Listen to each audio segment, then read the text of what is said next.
Hello and welcome friends. मैं हूं आकाश कोटनाला। आप देख रहे हैं yoga and Ayurveda science YouTube channel. दोस्तों, आज फिर से न्यू टॉपिक न्यू लेक्चर लेकर के मैं आपके बीच उपस्थित हूं। आज हम यहां पर हठ प्रदीपिका ग्रंथ में वर्णित मुद्रा एवं बंधों के बारे में चर्चा करने वाले हैं।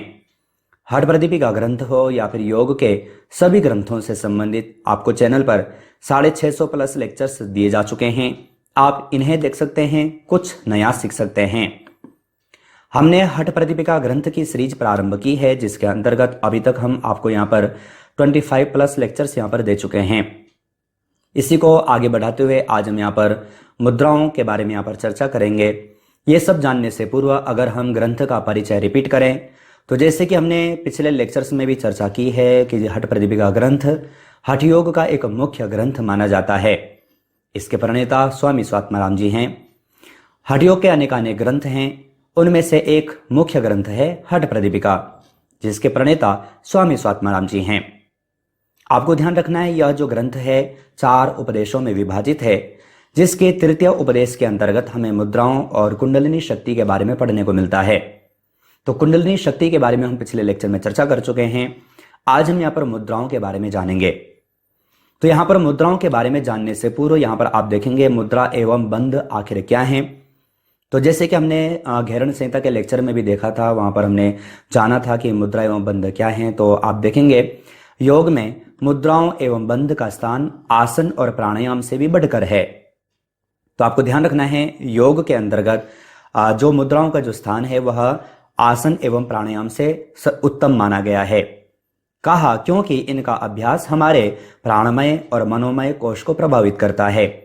तो जो मुद्रा एवं बंध है, इनका अभ्यास योग के अंतर्गत यानी कि योग में आसन और प्राणायाम से श्रेष्ठ माना है, क्योंकि इनका अभ्यास करने से प्राणमय कोश और मनोमय कोश पर इसका प्रभाव पड़ता है। तो इस प्रकार से आपको जानना है। ये सब हम पिछले लेक्चर में भी यानी कि घेरण संहिता की सीरीज के अंतर्गत हम देख चुके हैं, और घेरण संहिता पूरा आपको लगभग 50 प्लस लेक्चर्स आपको दिए गए हैं, वेबसाइट पर भी आपको दिया गया है। अब हम यहाँ पर मुद्रा एवं बंध क्या है ये तो यहाँ पर जान चुके हैं। अब हम यहाँ पर देखते हैं कि आखिर मुद्राओं और बंधों की संख्या कितनी है। तो आप देखेंगे हठ प्रदीपिका है, हठ रत्नावली है आदि ग्रंथों में मुद्राओं की संख्या 10 है, जबकि घेरण संहिता में 25 मुद्रा एवं बंधों का वर्णन किया गया है। ध्यान दीजिएगा, अब यहाँ पर आपको थोड़ा सा, अगर जो आप यूजीसी नेट की तैयारी कर रहे हैं या फिर योग से मास्टर पीजी डिप्लोमा की अगर जो आप तैयारी कर रहे हैं, तो आपको अब यहाँ पर ध्यान पूर्वक समझना होगा। तो जो मुद्राओं की जो संख्या है, चाहे आप हठ प्रदीपिका ग्रंथ पढ़ें, हठ रत्नावली ग्रंथ पढ़ें, तो यहाँ पर जो मुद्राओं और बंधों की जो संख्या बताई गई है वह 10 है। और हमने घेरण संहिता के अंतर्गत 25 मुद्रा एवं बंधों के बारे में पढ़ा था। तो इस प्रकार से प्रश्न आपको कोई भी पूछ सकता है, कहीं पर भी किसी भी एग्जाम में आपको इस प्रकार से प्रश्न पूछे जा सकते हैं, आपको ध्यान में रखना है। तो हमने देखा हठ प्रदीपिका में 10 मुद्रा एवं बंध हैं। तो 10 मुद्रा एवं बंध कौन कौन से हैं उन्हें भी यहां पर हम देख लेते हैं। तो जैसे कि आप देखेंगे मुद्राओं की संख्या के अंतर्गत जब हम तीसरे अध्याय का जब हम 6 नंबर का श्लोक पढ़ते हैं, तो यहाँ पर जो मुद्रा एवं बंध हैं उनको दर्शाया गया है। स्वामी स्वात्माराम जी कहते हैं, महामुद्रा महाबंधो महावेदश्च खेचरी उड्डीयानम मूलबंधस ततो जालंधराभिध। आगे कहा है करणी विपरीताख्या वज्रोली शक्ति चालनम। ध्यान दीजिएगा, अगर आप इतना यह श्लोक याद कर लेते हैं तो जो यहाँ पर 10 प्रकार के मुद्रा एवं बंध जो दर्शाए गए हैं वो आप आसानी से लिख पाएंगे, आप आसानी से उनकी व्याख्या कर पाएंगे। तो कहा है महामुद्रा है, महाबंध है, महावेद है, खेचरी है, उड्डयन है, मूलबंध है और जालंधर बंध है, विपरीत करणी है, वज्रोली है, शक्ति चालन है। इस प्रकार से यहाँ पर 10 मुद्रा एवं बंधों की व्याख्या की गई है। एक चीज आपको और विशेष ध्यान रखना है कि अगर आप घेरण संहिता में वर्णित 25 मुद्राओं के बारे में जान लेते हैं, यानी कि 25 मुद्रा एवं बंधों के बारे में जान लेते हैं, अगर जो आपको याद हो जाते हैं, तो आपके हठ प्रदीपिका में वर्णित 10 मुद्रा एवं बंध याद हो जाएंगे। क्योंकि ये जो मुद्रा एवं बंधों की जो व्याख्या की गई ये घेरण संहिता में भी हैं। अब यहां पर आप देखेंगे हिंदी अर्थ आप यहां पर देखेंगे तो कहा हठ प्रदीपिका में महामुद्रा है, महाबंध है, महावेद है, खेचरी है, उड्डयन है। अब देखो ध्यान दीजिएगा, उड्डयन यहां पर बंध है और अभी तक हमने यहां पर मुद्रा पढ़ी। तो यहां पर जो ये 10 मुद्राएं हैं ये सिर्फ मुद्राएं नहीं हैं, इसमें बंध भी हैं।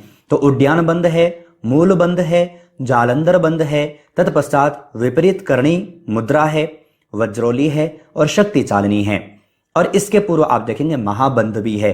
तो 4 प्रकार के यहां पर बंध हैं और 6 प्रकार की यहां पर मुद्राएं हैं।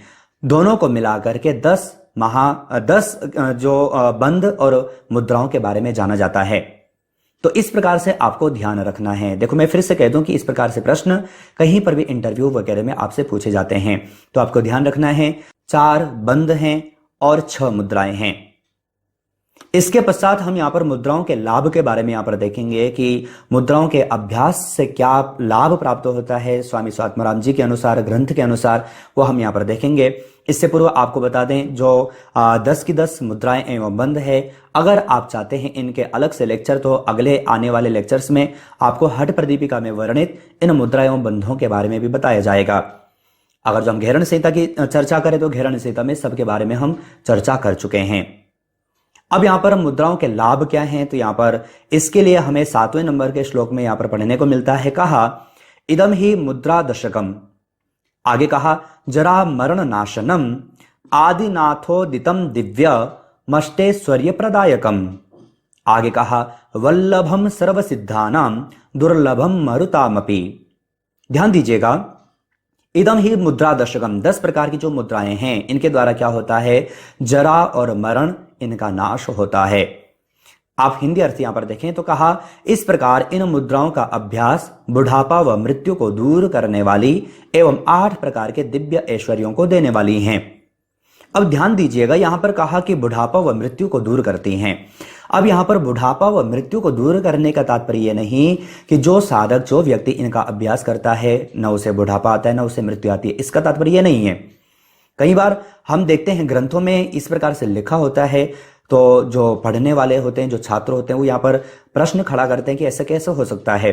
तो ध्यान दीजिएगा, इसका तात्पर्य यह नहीं है कि उस व्यक्ति को बुढ़ापा नहीं आता या फिर उस व्यक्ति की मृत्यु नहीं होती, क्योंकि ये चीजें तो निश्चित हैं, प्रत्येक व्यक्ति को आती हैं, लेकिन उसकी अकाल मृत्यु नहीं होती, असामयिक उसकी मृत्यु नहीं होती। और आज हम जो देखते हैं 20-25 साल के पश्चात हम बुढ़ापा जैसे दिखने लगते हैं, हम आसपास भी देखते हैं। तो ये जो चीजें हैं यह जल्दी नहीं झलकती, यह तेजवान बनाते हैं, इसलिए जल्दी बुढ़ापा भी नहीं आता। और मृत्यु यानी कि मृत्यु जो असामयिक मृत्यु है, इसे भी ये टालने में लाभकारी हैं। तो इस प्रकार से आपको समझना है। इसके पश्चात कहा 8 प्रकार के दिव्य ऐश्वर्यों को देने वाले हैं। अब 8 प्रकार की सिद्धि आदि के बारे में भी हम पूर्व में चर्चा कर चुके हैं, षड ऐश्वर्य के बारे में भी हम चर्चा कर चुके हैं। आप इससे संबंधित लेक्चर आप पातंजलि योग सूत्र की सीरीज में जाकर के देख सकते हैं। तो इस प्रकार से हमें यहां पर समझना है, ग्रंथ के अनुसार इस प्रकार से दर्शाया गया है। अब वैसे तो जब हम महामुद्रा है, नभो मुद्रा, ये सब चीजें जब हम मुद्राएं पढ़ेंगे या फिर पढ़ते हैं तो वहां पर प्रत्येक मुद्रा के अलग अलग लाभ भी बताए गए हैं। अगर जो महाबंध करते हैं तो उसके अलग लाभ हैं, जालंधर बंद करते हैं तो उसके अलग लाभ हैं, तो वह हम आगे आने वाले लेक्चर्स में देखने वाले हैं। लेकिन सामान्य तरीके से अगर जो हम इन 10 मुद्राओं का अभ्यास करते हैं तो स्वामी स्वात्माराम जी कहते हैं कि बुढ़ापा व मृत्यु जल्दी नहीं आती। इसके अलावा 8 प्रकार के जो दिव्य ऐश्वर्य हैं साधक को उनकी प्राप्ति होती है। देखो मैं बार बार कहता हूं कि आज हम योग का अभ्यास या फिर मुद्राओं का अभ्यास या फिर प्राणायाम का अभ्यास स्वयं के लिए नहीं, वरन हम दिखाने के लिए करते हैं, दूसरा व्यक्ति हमें देखे इसलिए हम करते हैं, इसलिए हमें लाभ भी पूरी तरह से प्राप्त नहीं हो पाते। अगर हम साधना के तरीके से या फिर पूर्णतः स्वस्थ होने के लिए, चाहे वो शारीरिक हो चाहे मानसिक हो, दोनों तरीके से अगर जो हम स्वस्थ होने के लिए इनका अभ्यास करें तो ये लाभ हमें प्राप्त हो सकते हैं।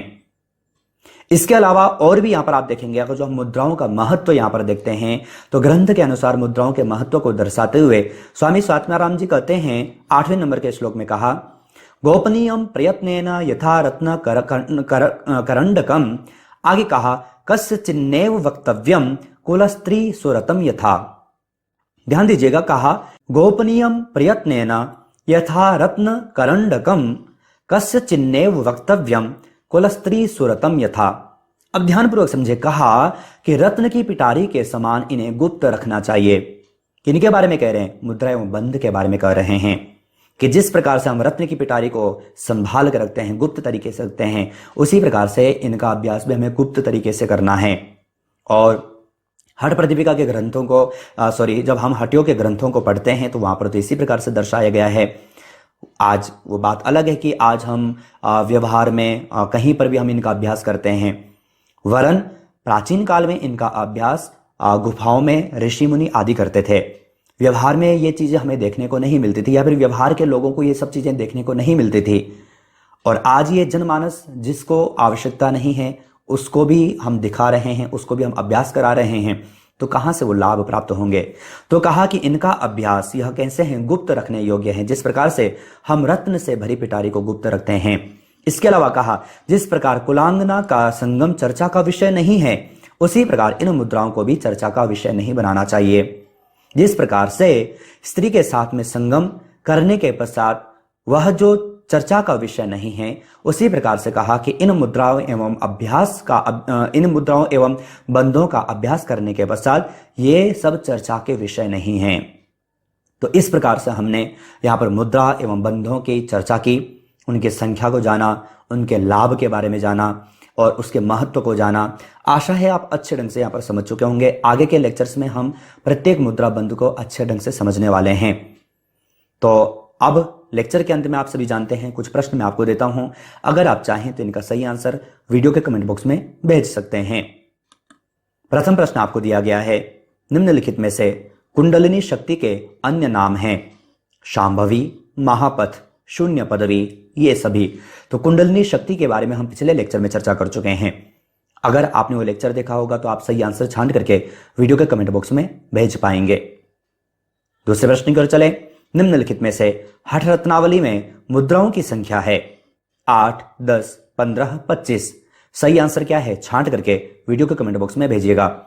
हमने यहां पर इसके विषय में चर्चा भी की। इसके अलावा आप देखेंगे निम्नलिखित में से हठ प्रदीपिका में मुद्राओं की संख्या है 10, 15, 20, 25। तो हठ प्रदीपिका में कितने हैं, सही आंसर छांट करके वीडियो के कमेंट बॉक्स में भेजिएगा। साथ ही आपको बता दें जो प्रश्न आप यहां पर देख रहे हैं, इसी प्रकार से प्रश्नोत्तरी सीरीज की चैनल की ओर से 3 ई बुक पब्लिश की जा चुकी हैं। आप तीनों में से किसी को भी डाउनलोड परचेस करने के लिए आप वीडियो का कमेंट बॉक्स, वीडियो का डिस्क्रिप्शन बॉक्स चेक कर सकते हैं।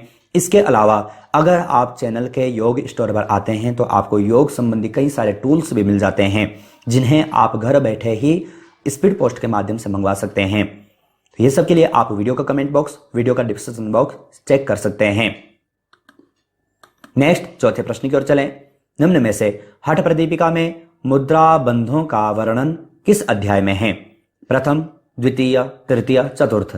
तो किस अध्याय में है आप छांट करके वीडियो के कमेंट बॉक्स में भेजिएगा। आज हमने यहाँ पर हठ प्रदीपिका ग्रंथ में वर्णित मुद्रा एवं बंधों के बारे में चर्चा की। आशा है ये लेक्चर आपके लिए यूजफुल रहा हो। अगर यूजफुल था तो वीडियो को लाइक जरूर कीजिएगा। साथ ही आप चैनल पर ज्वाइन बटन पर क्लिक करके चैनल के 3 प्लान में से कोई भी प्लान ले सकते हैं। इसी प्रकार से अन्य टॉपिक, अन्य लेक्चर के साथ आप सभी से फिर से मुलाकात होगी, लेकिन तब तक आप अपना और अपनी फैमिली का बहुत ख्याल रखिएगा। बाय।